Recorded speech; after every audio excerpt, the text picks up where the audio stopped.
मेरा नाम विशाल अहिरराव है। मैं मालेगांव में रहता हूँ। मेरा बीकॉम हुआ है। वैसे तो बीकॉम करके भी बेकामी थे। हमारा एक बिजनेस है स्वीट और नमकीन का। हिंदू धर्म में जितने भी पूजा पाठ के लिए जो भी सामान लगता है सामग्री, वो उसका मैंने शॉप डाला हुआ है। नमस्कार दोस्तों, वेलकम टू न्यू वीडियो। आज के वीडियो में आप स्क्रीन पर देख रहे विशाल भैया जो कि एक अश्वपालक, एक गोपालक और इनकी मतलब यूट्यूब में इनकी क्या जर्नी थी, कैसे ये आए, कैसे इनको घोड़ों का शौक लगा, वो सब इन्फॉर्मेशन हम आज के वीडियो में जानेंगे। तो विशाल भैया, आपका सबसे पहले वेलकम है हमारे चैनल पर। बिल्कुल बिल्कुल, आपका भी सबसे पहले तो आपका चैनल का वेलकम करता हूँ मैं। और आप मेरे यहाँ पे आए, और वैसे तो हम येवला में गए थे, लेकिन साथ में आए तो आपने सोचा कि वीडियो भी बना लेंगे यहाँ की, तो आप आए। वैसे तो इंट्रोडक्शन देने की कोई ज़रूरत नहीं कुछ, क्योंकि मैं इतना कुछ बड़ा नहीं हूँ कि मैं अपने इतने इंट्रोडक्शन दूँ। लेकिन आपके चैनल के वजह से मुझे एक छोटी सी पहचान जो है, कम छोटे दायरे में मेरी पहचान है, वही मैं आपको देता हूँ कि मेरा नाम विशाल अहिरराव है। मैं मालेगांव में रहता हूँ, जो कि नासिक जिले में आता है। और एक अच्छे अश्वपालक नहीं बोल सकते आप, जैसे बोल रहे थे, एक सिर्फ सीखने वाला एक स्टूडेंट हूँ अश्वपालन में मैं। तो यही मेरी एक छोटी सी पहचान है, और एक छोटा मोटा अपन वीडियो का काम करते हैं। वैसे तो आप अपने आप को जितना छोटा बताते हो उतने आप बड़े हो, क्योंकि आप खुद को छोटा बताना भी एक आपका बड़प्पन ही। नहीं नहीं, ऐसे कोई बात नहीं है। ये आप लोगों ने बड़ा किया है, और ये अश्व के वजह से ही सब बड़ा हुआ है। तो विशाल अहिरराव नाम ये मालेगांव के सीमित 1000-2000 लोगों को पता होगा। बाकी तो घोड़े ने इतना नाम प्रचलित किया है, तो ये सारा श्रेय घोड़ों को और अश्वपालकों को या अश्व प्रेमियों को जाता है। विशाल भाई, वैसे तो आपने काफी लोगों के वीडियो मतलब इंटरव्यू लिए, सब आपने प्रमोशन भी किए काफी घोड़ों के, लेकिन आपके पर्सनली आपके ऊपर कोई इतने ज्यादा वीडियोस यूट्यूब पर अवेलेबल नहीं। तो आपका वैसे प्रोफेशन क्वालिफिकेशन क्या है आपका, मतलब आपने मेरे इंट्रोडक्शन से ज्यादा मेरा काम है घोड़ों को प्रमोट करना। तो मेरी इतनी इंफॉर्मेशन देने की मैं इतना ये नहीं मानता हूँ कि मेरी इंफॉर्मेशन लोगों तक जाए। मेरा एम यही है कि घोड़ों की इंफॉर्मेशन जाए, घोड़ों के बारे में जो भी चीजें है छोटी मोटी, उनकी बीमारियां हो, डाइट हो, या ब्रीड वाइज हो, इनकी इंफॉर्मेशन जाना बहुत जरूरी है मेरी इंफॉर्मेशन से। अच्छा, लेकिन आपकी एक इच्छा थी कि हमारी एक ऐसी वीडियो बने जाए कि मेरे बारे में आप जान सके। तो मेरा क्वालिफिकेशन, मेरा बीकॉम हुआ है। और वैसे तो बीकॉम करके भी बेकामी थे, क्योंकि हमारा पहले से ही जो फैमिली है वो बिजनेस करते आई थी। मेरे दादाजी से हमारा एक बिजनेस है स्वीट और नमकीन का। तो फिर दादाजी एक ठेला लगाते थे छोटा सा स्टैंड जगह पे, जहाँ पे फेयर होते थे, जैसे कई मेले रहते थे, वहां पे भी 50-100 किलोमीटर के दायरे में जब जहाँ मेले रहते थे, वहां पे हमारी शॉप लगती थी, जैसे नमकीन की या बेलबत्ता हो या अन्य जो भी चीजें है। तो धीरे धीरे फिर पापा और अंकल उन्होंने थोड़ा थोड़ा उसको एक प्रोफेशन रूप देकर उसको बड़े इसमें कन्वर्ट किया। और आज हमारे मालेगांव में हर्षित और स्वीट्स नाम से जो फर्म है, 2 फर्म है, तो वो सबसे ज्यादा फेमस है। आप कोई भी बच्चों को अगर यहाँ से पूछ लेंगे मालेगांव आने के बाद में कि हर्षिता स्वीट्स का है, तो कोई भी बता सकता है। और मेरा खुद का जो बहुत बार मैं मेरे वीडियो में भी गलता हूँ कि मेरा बिजनेस वही है। आपको पूछने वाला था, आप हमेशा शॉप का वर्क बताते, तो वो जो आपका शॉप है उसका नाम क्या, और मेन वो शॉप किस चीज का है वो भी बता दीजिए। मेरा एक्चुअली मैं हमारे स्वीट के शॉप में बेचता था, लेकिन वो स्वीट का शॉप या जो भी खाने पीने के जो एक व्यवसाय रहता है, उसमें जितनी झंझट मारी रहती है, वो मैं ज्यादा दिन बर्दाश्त नहीं कर पाया। क्योंकि मुझे ऐसा लगता है कि आदमी कम से कम 9-10 बजे या 8 बजे घर पे आके रिलैक्स हो, और दूसरे दिन की वो मतलब फैमिली टाइम भी वो दे सके, और सारी चीजें का जीवन में उसको इंजॉय कर सके। इंजॉय यानी क्या है कि जो अपने जिससे मैं अभी अश्वपालन करूँ उसको भी समय दे, चाहे गोपालन में भी समय देने चाहिए, पैसा भी कमाना चाहिए और फैमिली को भी देना चाहिए। तो वो झंझट से मैं निकल कर मेरा एक थोड़ा सा अलग से एक दायरा बनाया, और मैंने फिर ऑल ओवर एक बैलेंस होना चाहिए लाइफ। हाँ, लाइफ में बने। तो ऐसे फिर मैंने 2015 में सॉरी 10 में मेरी पहले साड़ी की शॉप थी। फिर वो 4-5 साल मैंने की, लेकिन उसमें मैं सक्सेस नहीं हो पाया। फिर 2015 में वो शॉप क्लोज करके वही जगह पे मैंने हिंदू धर्म में जितने भी पूजा पाठ के लिए जो भी सामान लगता है सामग्री, जैसे मूर्तियां हो, पोशाक हो, ग्रंथ हो, या जो भी छोटी मोटी जो जितनी भी सामग्री लगती है, वो उसका मैंने शॉप डाला हुआ है। तो फिर मेरा ये जो श्रावण से लेके दिवाली तक जो पीरियड रहता है वो मेरा मेन बिजनेस का मतलब वो सीजन का टाइम रहता है, इसलिए फिर वो वक्त में मैं बिजी रहता हूँ। इसलिए दोस्तों शायद चैनल पे वीडियो भी नहीं आती। हाँ, वो तो वक्त पीरियड 2-3 3.5 महीने रहते हैं, फिर दिवाली के बाद में मेरा पूरा टोटली मैं फ्री हो जाता हूँ। विशाल भैया, वैसे तो अभी आपने बताया, आपका क्वालिफिकेशन भी बता दीजिए, प्रोफेशन भी बता दिया, तो वैसे अगर आपका, आपके बताने से देखे जो आपका बैकग्राउंड है पीछे फैमिली का, वो कोई मतलब कोई ऐसा फार्मर या एग्रीकल्चर से रिलेटेड? नहीं नहीं, हमारे दादाजी बचपन से ही मालेगांव में शिफ्ट हुए। हम एक्चुअली यहाँ से 20 किलोमीटर नामपुर गांव के रहने वाले थे। दादाजी यहाँ आए, फिर दादाजी बड़े हुए, उनकी शादी हुई, बच्चे हुए और सब मालेगांव में हमारे स्थित यही हुए। फिर धीरे धीरे दादाजी खुद का एक बिजनेस शुरू किया नमकीन वगैरह का, और वहां से तो हमारा कोई जर्नी नहीं थी कि कोई खेती करे या कोई आशो पालन में हो, गोपालन। हाँ, मेरे पिताजी जब थे तब मतलब मेरी दादी बोलती थी, अभी दादा और दादी दोनों नहीं है, लेकिन दादी बोलती थी कि अपने पास में गाय वगैरह रहती थी और काफी अच्छी गाय थी, और उसके जो बछड़े थे वो हमारे दादी ऐसे ही दे देती थी। तो ये थोड़ी सी जर्नी है। तो उसके बाद में फिर धीरे धीरे मैं फिर पापा की शादी में हुआ, फिर हमारा सब जो जितना भी था वो सब बिजनेस में ही था कि भाई बड़ी फैमिली थी हमारी, 25 लोगों की फैमिली थी। अभी सब डिवाइडेशन हो गए, मतलब एग्रीकल्चर से रिलेटेड कोई नहीं था। फिर बीच में हम पापा को थोड़ा वक्त मिलता था तो खेती करते थे, हमारी खेती भी है यहाँ से 15 किलोमीटर दूर, लेकिन फिर उसमें तब कोई ये नहीं था, मैं भी छोटा था कि अपना कुछ कर सकूं।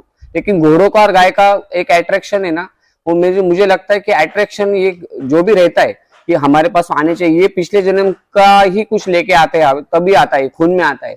हमारे घर में किसी को घोड़ों का शौक नहीं है ना, किसी ने। हाँ, मेरे दादाजी ने घोड़े रखे थे, ऐसे हमारे दादाजी बोलते थे मुझे। लेकिन मैंने ऐसा विश्वास किया जेनेटिकली भी आता है खून में, जेनेटिकली भी आता है, लेकिन मैं ऐसा बोलता हूँ कि ये पिछले जन्म में कुछ मेरी ख्वाहिश अधूरी रह गई होंगी, वो इसमें पूरी हो गई, ऐसा बोल सकते हैं। तो विशाल भैया, आपका वैसे तो एग्रीकल्चर बैकग्राउंड भी नहीं है, पूरा टोटली बिजनेस डिपेंडेंट बैकग्राउंड है आपका, तो ये कैसे सोचा आपने कि यूट्यूब चैनल खोला जाए? यूट्यूब में कैसे आए? मतलब एक्चुअली मैं इसका कारण ये भी था कि मैं बचपन से हमारे जब जहाँ पे हम रहते थे पहले, वहाँ पे ना एक मतलब चौक था, वहाँ पे मैं बचपन में था तो काफी सारे टांगे रहते थे, टमटम घोड़े चलते थे। वो वहाँ पे तब रिक्शा वगैरह ऑटो नहीं थी, तो सारा जो जाना आना रहता तो वो टांगों पे ही रहता था, सामान बोझा वगैरह करना वगैरह। और हमारे सामने एक फैमिली रहती, उनके पास में काफी घोड़े रहते, तो बचपन से घोड़े देखते आता था और मुझे बहुत लगाव था। अलग मालूम नहीं, मेरे जैसे आपको पहले बोला कि एक खून में लगाव रहता है, तो मैं कोई मूवी भी देखता था। जैसा मुझे एक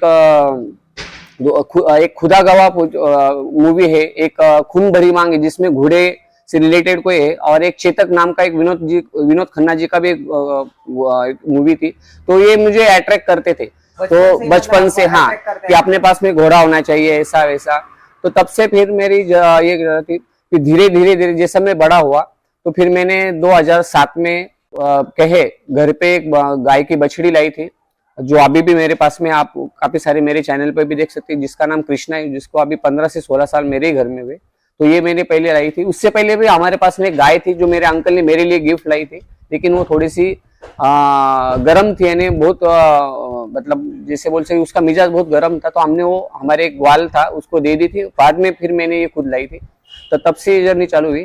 फिर धीरे धीरे 2014-15 में घोड़ों का क्रेज ऐसे भी बढ़ रहा था, तो फिर मैंने, और इसका श्रेय भी जो चैनल के पीछे जाने का, इसका श्रेय में हमारे जो राजस्थान के जो आदरणीय हमारे श्री संजू कुमार जी गुप्ता है, उनको ही देखकर मैं मतलब उनको देखता था कि चैनल। फिर मेरे को पहले घोड़े ज्यादा अट्रैक्ट करने लगे। घोड़े में यूट्यूब की जर्नी उन्हीं ने स्टार्ट की। पूरे इंडिया में सबसे, मैं तो बोलते जितने भी यूट्यूबर चैनल है उनको देख कर ही आए हैं, जितने भी चैनल, कोई किसी का नाम नहीं बोल सकते, लेकिन उनको ही देख के सारे लोग आए हैं। और ऐसा मैंने सुना है और बोलते भी कि ये जो मेले वगैरह इनकी सबसे पहले डेट और उनकी अपडेट देना शायद संजू कुमार जी गुप्ता ने किया था। वो काफी अच्छे पर्सन है और मेरे काफी अच्छे टच में भी है, और मैं उनको मतलब अपना यूट्यूब में आइडल मानता हूँ काफी।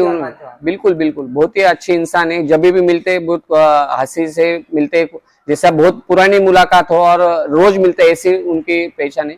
तो धीरे धीरे फिर मैंने भी अपना मैंने सोचा कि अपना एक पहचान हो, तो मैंने फिर यूट्यूब चैनल स्टार्ट किया। जैसे मैंने हमारे मालेगांव में जो एक मार्केट है, वहां से मैंने गायों की वीडियो बनाना, बफेलोस की वीडियो बनाना, और फिर मालेगांव में हमारे बहुत बड़ी बकरों की भी मंडी भरती, तो फिर धीरे धीरे मैंने वो स्टार्ट किया था। वहां से मेरी फिर जर्नी स्टार्ट हुई थी मतलब चैनल की। तो इतना स्कोप आता नहीं था। फिर उसके बाद में फिर मैंने फर्स्ट वीडियो जो है वो 2019 में सारंगखेड़ा में निकाली थी। तब भी मैं लास्ट के 2 दिन में गया था, और वहां पे मेरी पहली इंट्रोडक्शन थी जो मैंने वीडियो बनाए थे। वहां से वायरल जो हुए थे वीडियो। हाँ, तब ऐसा हुआ था, वो वायरल भी इसी वजह से हुई थी कि जो 2-3 यूट्यूबर कंटिन्यू सारंगखेड़ा में आते थे वो निकल गए थे, और डांस कंपटीशन था। डांस कंपटीशन के लिए वहां पे कोई भी अवेलेबल नहीं था। उसी दिन में गया तो सारा डांस कंपटीशन का जो भी डाटा था, जो भी 10-12 वीडियो थी, और जो वहां पे जो बच्चे कुछ घोड़े थे उनकी वीडियो मैंने बनाई, और एक धीरे धीरे फिर मेरी जर्नी स्टार्ट हुई वहां से। मतलब हम ऐसा बोल सकते हैं कि आपके जो मतलब पैशन था उसको फॉलो करते हुए आप यूट्यूब में आए। बिल्कुल बिल्कुल। मतलब यूट्यूब को फॉलो करते हुए पैशन में लेकिन मैंने ये नहीं जाना था कि मुझे कुछ बहुत बड़ा, अभी भी मैं बहुत छोटा यूट्यूबर हूँ, बहुत सीख रहा हूँ अभी भी, लेकिन मैंने तब नहीं जाना था कि इतना नाम हो सकता है या इतने लोग पहचान सकते हैं। अभी कल जैसे मैं येवला मंडी में गया तो बहुत सारे लोगों को मैं मिला नहीं, क्योंकि मुझे बाद में इंस्टाग्राम पर काफी मैसेज आए नहीं थे, लेकिन समय नहीं मिल पाया। और जो सीनियर्स अशोपालक थे, मैं उनके साथ में ही था कल, तो इसलिए थोड़ा मेरा पर्सनली देखा भी कि आप मेलों में काफी बिजी भी रहते हो।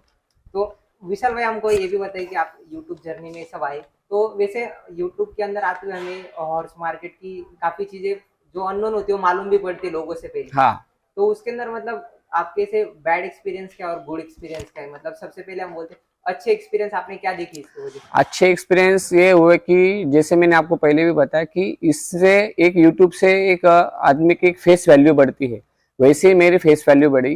फेस वैल्यू बढ़ने का या मेरा नाम आज इंडियन कॉर्न हॉर्स लवर्स, इसका श्रेय फिर से मैं वही बोलूंगा कि घोड़ों की वजह से ही जाता है, और घोड़ों को ही जाता है। क्योंकि जैसा अभी मैंने अगर ये मेरा कंटेंट नहीं रहता तो लोग शायद मुझे नहीं पहचानते थे।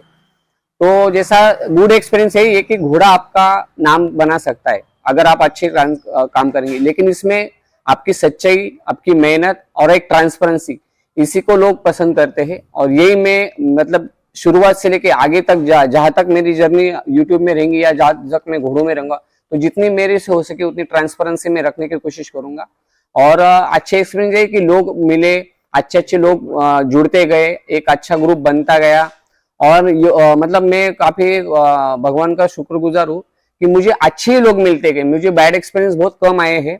बैड एक्सपीरियंस बोलना मुझे अच्छा लगता, मतलब नहीं लगता है कि किसी के नाम लेके क्या बोले, तो वो बैड एक्सपीरियंस अपना, मुझे लगता है अच्छे से बैड एक्सपीरियंस आना चाहिए ताकि उससे हम कुछ सीख सके। तो बैड एक्सपीरियंस में कुछ शेयर नहीं कर सकूंगा। बस मैं अगर कुछ बोलूंगा कि अच्छा करते रहो, मेहनत करते रहो, भगवान सफलता जरूर देता है। वैसे आपने तो बताया कि आपने फर्स्ट वीडियो जो आपने वो सारंगखेड़ा से डाली थी, फिर येवला मंडी के बारे में आपको कैसे मालूम पड़ा और आपने उसको इतना प्रमोट करने का क्यों सोचा? नहीं, येवला मंडी एक्चुअली अभी फिर थोड़ा सा और मैं बता दूं कि येवला मंडी मैं 2015-16 से जाता था। जब मैंने फर्स्ट घोड़ा लाया था मुझे भी पता नहीं था कि वहां पे कोई हर मंगलवार मंडी वगैरह भरती है। हमारे मालेगांव के लोगों से मुझे पता चला। फिर धीरे धीरे जैसा मैं यूट्यूब चैनल के बाद 19 में आया, लेकिन धीरे धीरे फिर जैसे जैसे पता चला कि भाई दशहरे का मंडी इस वक्त भरती है, वो भरती है, तो मेरा जैसा शॉप है तो मैं कहीं बाहर नहीं जाता। बहुत बार आपने बहुत लोगों ने मेरे को कमेंट भी डाले कि आप राजस्थान आओ, आप पंजाब जाओ, ये जाओ, लेकिन मेरे को शॉप की वजह से मेरा जो मेन वही है जो अर्निंग का सोर्स है। मैं यूट्यूब से अर्निंग का ज्यादा सोचता नहीं हूँ, वीडियो चली ना चली मैं अपना काम करता हूँ। लेकिन शॉप की वजह से और थोड़ी पारिवारिक जिम्मेदारी बढ़ने के कारण मैं अदर राज्य में जा नहीं पाता हूँ। और क्योंकि फिर घर में भी घोड़ा रहता है, उसका करना, गोमाता है उनकी सेवा करना, क्योंकि लेडीज घर पे रहती तो फिर उनसे होता नहीं। और मैं कुछ पहले से एक कोई केयर टेकर या कोई काम वाला नहीं लगाता हूँ घर पे, क्योंकि अपन अपने हिसाब से करते सारा काम। तो इस वजह से मुझे बाहर जाना नहीं पड़ता। तो फिर मैं ऐसा सोचता था कि मुझे कंटेंट चाहे अगर हर हफ्ते में देना है 2 से 3 वीडियो, 4 वीडियो, तो उससे अच्छा बेहतर कोई नहीं कि हर मंगलवार की हर इसकी वीडियो जाए। और लोगों को लोगों को सबसे ज्यादा फार्म की वीडियो से ज्यादा मेलों की वीडियो में ज्यादा पसंद आती है, जी बिल्कुल। क्योंकि वो नए नए घोड़े देखना, क्या रेट चल रहा है, क्या ट्रेंड चल रहा है, कौन से घोड़े क्या रेट में जाते हैं, तो वो लोगों को पसंद आने लगा। और उस येवला मंडी ने मुझे इतना बड़ा सब्सक्राइबर का जो बेस दिया है वो येवला मंडी के कारण ही दिया है। फिर जैसा फिर सारंगखेड़ा भी आता है, फिर सारंगखेड़ा भी जाता हूँ, शिरपुर है, अकलूजा भी इस बार मैं फर्स्ट टाइम जाऊंगा आते हुए, और अकलूज में शो भी है अभी। तो धीरे धीरे ऐसी जर्नी बढ़ती रही। और येवला मंडी हमेशा हर हफ्ते में जाता था, इसलिए वो प्रसिद्ध हो गए, लोगों को पता चल गया, लोगों ने वीडियो को पसंद किया, और फिर धीरे धीरे येवला मंडी अच्छी बनने लगे। वैसे तो येवला मंडी का इतिहास बहुत बड़ा है, उसको प्रमोट करने का मेरा मतलब, मैं बहुत छोटा हूँ, उसका वर्ड छोटा पड़ेगा, लेकिन येवला मंडी 300 साल पुरानी है, तो उसका सिर्फ मैंने एक उसको ट्रैक पे लाया है, बाकी येवला मंडी अच्छा ही चलती पहले और से। वैसे भी आपके यूट्यूब चैनल की ओर से काफी लोग वहाँ पर अभी पहुंच भी रहे हैं येवला मंडी में, और काफी बिल्कुल बिल्कुल। इम्प्रूवमेंट भी हुआ है मंडी में। हाँ हाँ। इन्वेस्टर से आपके जो अश्वपालक है उनको आपकी तरफ से क्या मैसेज देना चाहेंगे? जो लोग नए हैं, जो अश्व पालन में आना चाहते हैं, तो सबसे पहले मैं उनको ये बोलूंगा कि आप अश्व के बारे में, अगर आप अश्व लेना चाहते हो, खरीदना चाहते हो, तो सबसे पहले उससे फायदा क्या मिलेगा ये बिल्कुल सोचना नहीं चाहिए। क्योंकि ये फायदा अगर आपके दिमाग में रहा कि मुझे पैसे मिलेंगे, मैं उससे पैसे कमाऊंगा, बच्चे तैयार करूंगा, तो ऐसा कुछ भी नहीं है। आपका लक और आपको कितना नॉलेज है और ये आपको कितना अनुभव है, इसी के कारण हो सकता है। जानकार बनो, उसमें स्टूडेंट बनो, ना कि हमको पूरा मालूम है यानी हम सीख जाएंगे, ऐसा नहीं है। तो उसमें सबसे पहले आप स्टूडेंट बनो, उसके पहले स्टूडेंट बनो, और फिर धीरे धीरे एक आधे अच्छा घोड़ा लो, उससे सीखो, 2-3 साल उसका अनुभव लो। और सभी लोग आते ही बिजनेसमैन या व्यापारी नहीं बन सकते, उसको लिए बहुत लंबा समय लगता है, कम से कम आपको 10 साल देना पड़ेगा अच्छे से, तब आप जाकर व्यापारी, क्योंकि आपको हर टाइप के घोड़े को फेस करना है। तो इस जर्नी में मैं बोलता हूँ कि आप बिजनेस बोल के मत आओ, आप पहले अश्वपालक बनो, अच्छे से घोड़े से प्यार करो, राइडिंग करो, घोड़ों का मजा लो, और फिर आप इस फील्ड में आगे चल सकते हो। तुरंत ही अच्छे महंगे जानवर मत लो, बेसिकली जानवर लो, 40-50-60 हजार लाख रुपए के पहले ही लो, और फिर धीरे धीरे अपनी ये जो हर्ष की जर्नी है वो स्टार्ट करो। दोस्तों उम्मीद है ये वीडियो आपको पसंद आया होगा, और अगले वीडियो में हम बात करेंगे स्वरूप के बारे में, जिसके आप लोगों को भी ज़्यादा डिमांड रहती है।